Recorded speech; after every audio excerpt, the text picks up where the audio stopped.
ദുബായിൽ ഇംഗ്ലീഷ് ഒരു പ്രധാന ഘടകമാണോ എന്ന് ഒത്തിരി പേര് ഡൗട്ടായിട്ട് ചോദിക്കാറുണ്ട്. അങ്ങനെ ഒരു ചോദ്യത്തിന് പോലും പ്രസക്തി ഇല്ല എന്നുള്ളതാണ് എന്റെ വാദം. ബേസിക് ആയിട്ട് നമുക്ക് ഇംഗ്ലീഷിനെ കുറിച്ച് ഒരു ഐഡിയ ഇല്ലെങ്കിൽ ഇവിടെ വന്നിട്ടുണ്ടെങ്കിൽ നമ്മൾ പെട്ടുപോകും.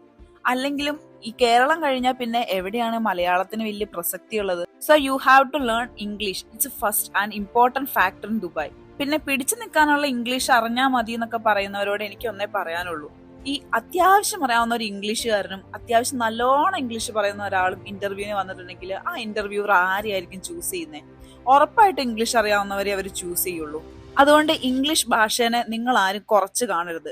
ആരെങ്കിലും എന്തെങ്കിലുമൊക്കെ സോഷ്യൽ മീഡിയയിൽ വന്നിട്ട് വിളിച്ചു പറയുമെന്ന് വിചാരിച്ചിട്ട് അതിനൊരു ഇമ്പോർട്ടൻസ് ഇല്ല എന്ന് വിചാരിച്ച് നിങ്ങൾ ഇങ്ങോട്ടേക്ക് കയറി വരാൻ നിൽക്കരുത്. ഫസ്റ്റ് നമ്മളത് പഠിക്കേണ്ടത് നമ്മളുടെ മാത്രം ഉത്തരവാദിത്വമായിട്ട് കാണണം. ഒരു സ്പോക്കൺ ഇംഗ്ലീഷിന്റെ ക്ലാസ്സിൽ പോയിട്ടോ അതർവൈസ് നിങ്ങൾക്ക് ഒരു മിറർ പ്രാക്ടീസ് ചെയ്തോ എങ്ങനെ വേണമെങ്കിലും നമുക്ക് ഇംഗ്ലീഷ് ഇമ്പ്രൂവ് ചെയ്യാവുന്നതേ ഉള്ളൂ. പിന്നെ ഏറ്റവും വലിയൊരു കാര്യം, നമുക്ക് തന്നെ പ്രാക്ടീസ് ചെയ്യാനുള്ള അവസരം ഉണ്ടെങ്കിൽ അതായിരിക്കും ഏറ്റവും നല്ലത്. ഇപ്പൊ നിങ്ങൾ ഈ അത്യാവശ്യം ഇംഗ്ലീഷ് അറിയാവുന്ന ഒരാളാണെങ്കിൽ ഇവിടെ വന്ന് നിങ്ങൾ കുറെ ഇമ്പ്രൂവ് ചെയ്യും എന്നുള്ളത് സത്യം. ഞാൻ ദുബായിലേക്ക് വരാൻ വേണ്ടി തീരുമാനിച്ചപ്പോൾ ആദ്യം ചെയ്തത് ഞാനൊരു സ്പോക്കൺ ഇംഗ്ലീഷിന് പോയി ചേർന്നു എന്നുള്ളതാണ്. അതുകൊണ്ട് എനിക്ക് പ്രത്യേകിച്ച് സംസാരിക്കാനുള്ള അവസരമൊന്നും അവിടെ കിട്ടിയില്ല. പക്ഷെ എനിക്ക് കുറച്ച് ടേംസ് ഒക്കെ മനസ്സിലായി, എങ്ങനെ ഇതിന്റെ ഫ്രേസ് ഒക്കെ യൂസ് ചെയ്യാന്നുള്ള കാര്യങ്ങളൊക്കെ പിടികിട്ടി. അത് എനിക്ക് വല്ലാണ്ട് ഹെൽപ്പ് ചെയ്തിട്ടുണ്ട് പിന്നീട്. പിന്നെ നിങ്ങൾക്ക് ചെയ്യാവുന്ന ഒരു കാര്യം നിങ്ങളുടെ സോഷ്യൽ മീഡിയ ആണ്. നിങ്ങളുടെ സോഷ്യൽ മീഡിയയിൽ വരുന്ന കമന്റ്സ് ഒക്കെ ട്രാൻസ്ലേറ്റ് ചെയ്തോ അല്ലെങ്കിൽ ഇംഗ്ലീഷിലേക്ക് നിങ്ങളൊന്ന് കൺവേർട്ട് ചെയ്യാൻ ശ്രമിക്കുകയാണെങ്കിൽ വളരെ നല്ലതായിരിക്കും. ഞാൻ ആ ഒരു ട്രിക്കും യൂസ് ചെയ്തിട്ടുണ്ട്. അതുപോലെ കുഞ്ഞു കുട്ടികളുടെ റൈം കേൾക്കുക, ഷോർട്ട് സ്റ്റോറീസ്, പോഡ്കാസ്റ്റ്, അതുപോലെ ഇന്റർവ്യൂ തന്നെ ആയിട്ട് റിലേറ്റ് ചെയ്ത് വരുന്ന കോൺവെർസേഷൻസ്, അതല്ലെങ്കിൽ ആളുകളുടെ ഫോൺ കോൾ കോൺവെർസേഷൻസ്, അങ്ങനെയുള്ള കുറേ സാധനങ്ങൾ നമുക്ക് യൂട്യൂബിൽ തന്നെ അവൈലബിൾ ആണ്. അങ്ങനെയുള്ള സാധനങ്ങളൊക്കെ കണ്ടിട്ടുണ്ടെങ്കിൽ നമുക്ക് കുറേ ഇമ്പ്രൂവ്മെന്റ് വരും. ഇതിനേക്കാളൊക്കെ ഉപരി നമുക്കൊരു കോൺഫിഡൻസ് കിട്ടണമെങ്കിൽ മിറർ പ്രാക്ടീസ്. ഓരോരുത്തർക്കും അവരുടേതായിട്ടുള്ള വേ ഓഫ് ലേണിംഗ് കാണും. ഞാൻ എൻ്റെ ഒരു വേ ഓഫ് ലേണിംഗ് ആണ് നിങ്ങൾക്ക് പറഞ്ഞു തന്നത്. ഇത് യൂസ്ഫുൾ ആവുമെന്ന് എനിക്ക് തോന്നിയതുകൊണ്ടാണ് ഇങ്ങനെ ഒരു വീഡിയോ ഇവിടെ ഇടുന്നത്. ഇനി നിങ്ങൾക്ക് എന്തെങ്കിലും ഡൗട്ടോ കാര്യങ്ങളോ ഉണ്ടെങ്കിൽ കമന്റ്സ് ആയിട്ട് ചോദിച്ചിട്ടുണ്ടെങ്കിൽ ഞാൻ അതുമായിട്ട് റിലേറ്റ് ചെയ്ത് അടുത്ത വീഡിയോ ഇടാവുന്നതാണ്. ഞാൻ നിങ്ങളോട് പറയുന്നത് ഒരിക്കലും ഒരു അഡ്വാൻസ്ഡ് ഇംഗ്ലീഷിലേക്ക് നിങ്ങൾ പോകണം എന്നല്ല.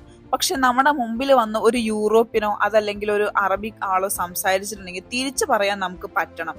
അതർവൈസ് നമ്മൾ ഇങ്ങോട്ട് കയറി വന്നിട്ടുണ്ടെങ്കിൽ നമ്മൾ അവരുടെ മുമ്പിൽ ഒരുപാട് നാണം കെട്ട് ചൂടി നിൽക്കേണ്ടി വരും.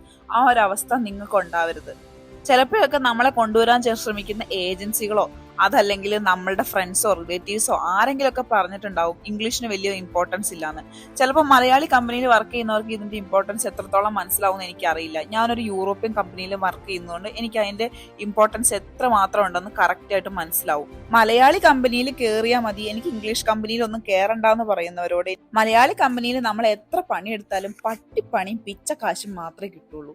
നമ്മൾ അത്യാവശ്യം ഫോർവേഡ് ആയിട്ട് ചിന്തിച്ച് കുറച്ചൊക്കെ ഇംഗ്ലീഷ് അഡ്വാൻസ്ഡ് ഒക്കെ ആക്കിയിട്ട് അത്യാവശ്യം ബേസിക് ഇംഗ്ലീഷ് ഒക്കെ അറിഞ്ഞു വെച്ചിട്ട് വന്നിട്ടുണ്ടെങ്കിൽ ഈ യൂറോപ്യൻസിലൊക്കെ പ്രത്യേകത, നമുക്ക് ഒരുപാട് ഇംഗ്ലീഷ് അറിയണമെന്നൊന്നും അവർക്ക് നിർബന്ധമില്ല. നമ്മൾ പറയുന്ന കാര്യങ്ങൾ അവർക്ക് അണ്ടർസ്റ്റാൻഡ് ആയാൽ മാത്രം മതി. അല്ലാണ്ട് നമ്മളുടെ ഗ്രാമറോ മിസ്റ്റേക്കുകളോ ഒന്നും അവർ ക്വസ്റ്റ്യൻ ചെയ്യൂല.